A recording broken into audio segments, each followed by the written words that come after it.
Hello friends, पढ़ाई करो में आपका स्वागत है। आज हम इस वीडियो में डिटर्मिनेंट का यूज करके हम किसी भी लीनियर इक्वेशंस को हम कैसे सॉल्व कर सकते हैं, इसके बारे में हम डिटेल में डिस्कस करेंगे। और इसको हम किस नाम से जानते हैं? इसको हम क्रैमर रूल के नाम से भी जानते हैं। देखिए, मैं यहाँ से एक लीनियर इक्वेशन कंसीडर कर लेता हूँ। a1x plus b1y is equal to c1, a2x plus b2y is equal to c2। यानी कि मैंने क्या किया, दो लीनियर इक्वेशन मैंने कंसीडर कर लिया। अब देखिए करेंगे क्या। सबसे पहले आप x के कोफिशिएंट को लिखेंगे यहाँ पे a1, फिर लिखेंगे वापस से x के कोफिशिएंट को a2, y के कोफिशिएंट को b1 और b2, और फिर आपको एक डिटर्मिनेंट बना देना है। यानी कि सबसे पहले आपको क्या करना है, x का कोफिशिएंट लिख लेना है, फिर y का कोफिशिएंट लिख लेना है, और उसके बाद ये जो आएगा ये आपका क्या आएगा, d आएगा। तो मैं आपको पहले वर्किंग रूल बताने लग रहा हूँ, उसके बाद मैं आपको क्वेश्चन की प्रैक्टिस कराऊंगा। अब देखिए क्या करेंगे, ये क्या है यहाँ पे देखिए c1 और c2 है। अब ये कॉलम फर्स्ट जो मैंने यहाँ पे लिखा है, इसकी जगह पे आपको लिखना है c1 c2, c1 और c2, और ये b1 b2 as it is, b1 b2 as it is, इसको हम कहते हैं क्या, d1। अब देखिए क्या करना है, a1 a2 as it is लिखना है, a1 a2 हमने एज इट इज़ लिख दिया, और ये b1 b2 की जगह पे क्या लिखेंगे, c1 c2। तो ये मैंने लिख दिया c1 और c2, इसको हम क्या कहते हैं, d2। अब देखिए क्या करना है, हमें यहाँ से x और y का वैल्यू कैलकुलेट करना है।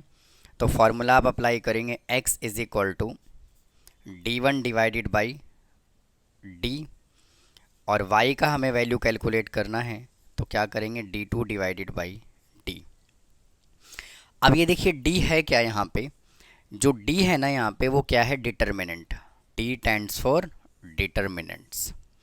यानी कि डिटर्मिनेंट का यूज करके हम x और y की वैल्यू को कैसे कैलकुलेट कर सकते हैं, इसी को क्या कहा जाता है, क्रैमर रूल। तो देखिए आपको करना क्या है, x और y के कोफिशिएंट को डिटर्मिनेंट के फॉर्म में आपको लिख लेना है। देखिए मैंने यहाँ पे लिखा हुआ है, और उसके बाद इसको हम क्या कहेंगे, d कहेंगे। अब क्या करना है, देखिए कॉलम वन में जो इज इक्वल टू में जो वैल्यू लिखा हुआ है c1 c2, आपको ये वैल्यू यहाँ पे लिखना है, और उसके बाद ये सेकंड कॉलम में जो लिखा हुआ है ये एज इट इज़, इसको हम क्या कहेंगे, d1।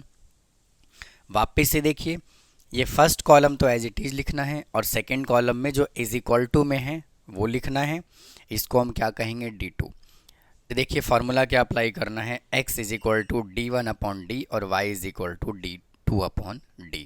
अब आइए इससे रिलेटेड हम एक क्वेश्चन सॉल्व करते हैं, ताकि आपको और अच्छे से क्लियर हो जाए इसको कैसे सॉल्व करते हैं। मैंने यहाँ पे एक क्वेश्चन कंसीडर कर लिया है, आइए इसको सॉल्व करते हैं। सबसे पहले क्या लिखेंगे, यहाँ पे d इज इक्वल टू, यहाँ पे लिख देंगे 3, फिर -2 -4 और 5। यहाँ से क्या आ जाएगा, d आ जाएगा। उसके बाद क्या आ जाएगा, यहाँ से d1 इज इक्वल टू में क्या है, 1 -3, तो इसकी जगह पे क्या लिखेंगे, 1 -3 और -4 और 5 एज इट इज़, -4 और 5 एज इट इज़। फिर हम कैलकुलेट करेंगे क्या, d2 इज इक्वल टू, अब देखिए ये दोनों वैल्यू एज इट इज़, 3 और 2, 3 -2, और इसकी जगह पे क्या लिखेंगे, 1 -3, 1 और -3।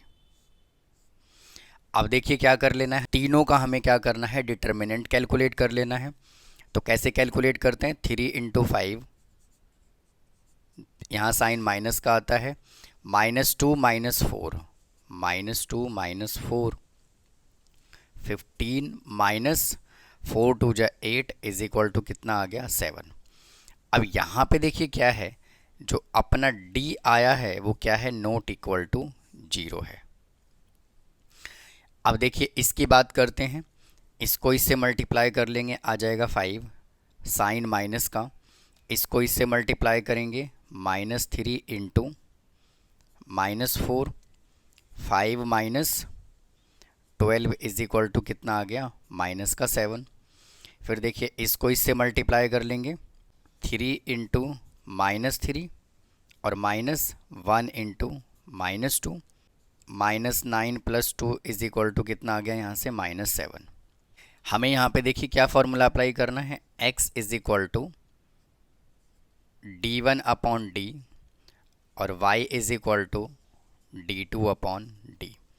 तो d1 देखिए हमने कितना कैलकुलेट किया है, -7, यहाँ पे आ जाएगा -7, और d कैलकुलेट किया है 7, ये कैंसिल हो जाएगा, कितना आ जाएगा -1। और d2 वापस से हमने -7 कैलकुलेट किया है, -7/7 = कितना आ गया -1। तो डिटर्मिनेंट का यूज़ करके हम इस तरह से x और y की वैल्यू कैलकुलेट कर सकते हैं।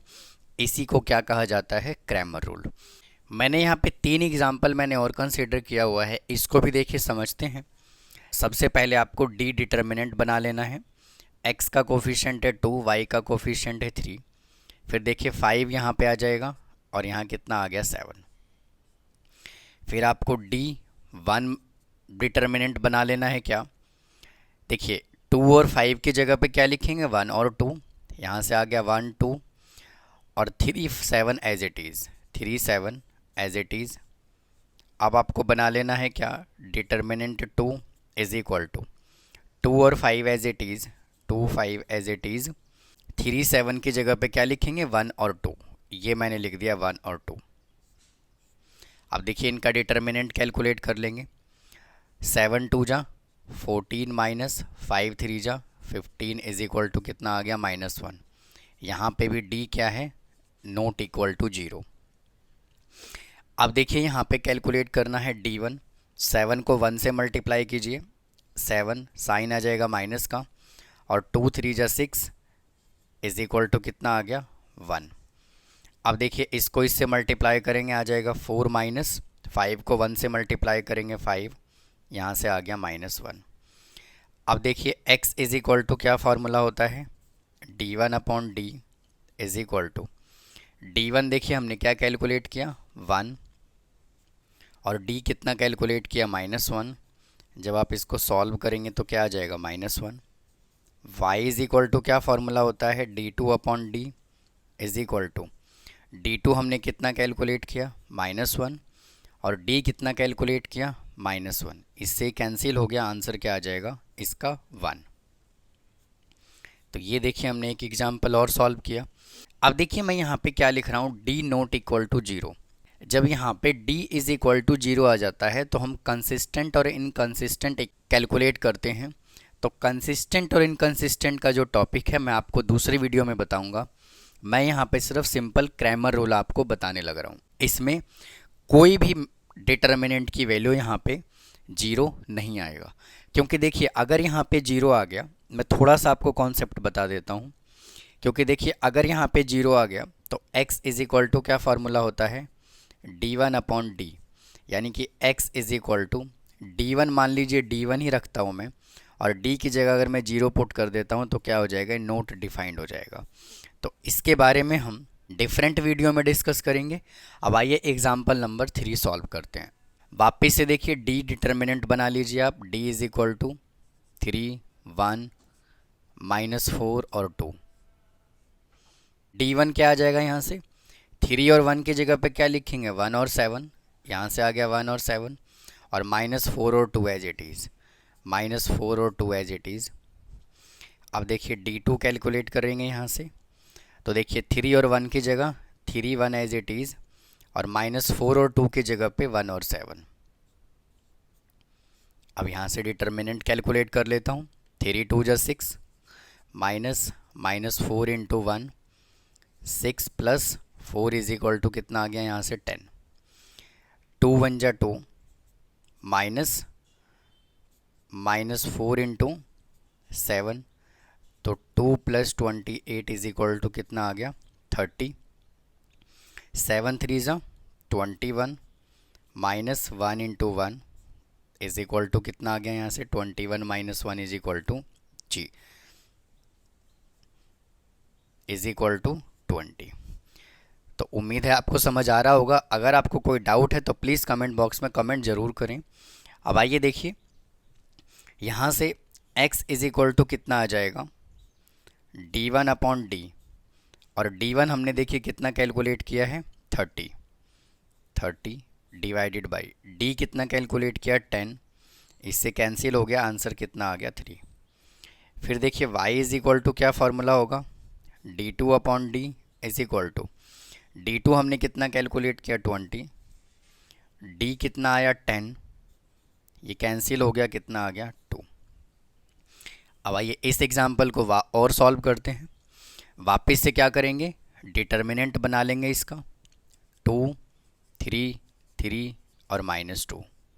ये क्या आ गया आपका D, और D1 इज इक्वल टू यहाँ से कितना आ जाएगा, 2 और 3 की जगह पे क्या लिखेंगे 9 और 7, 9 7 और 3 -2 as it is, 3 -2 as it is.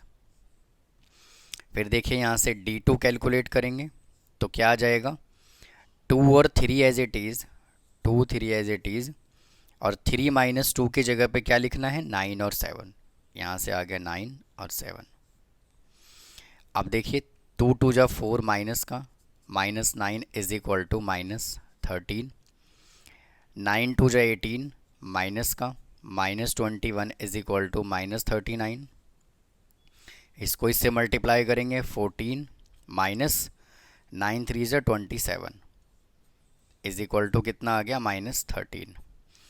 तो यहाँ से देखिए x इज इक्वल टू कितना आ जाएगा D1 अपॉन डी, और D1 हमने कितना कैलकुलेट किया -13, -39 कैलकुलेट किया D1, और D कितना कैलकुलेट किया -13, इससे ये कैंसिल हो गया, 13 3 जा 39, x इज इक्वल टू आ गया 3।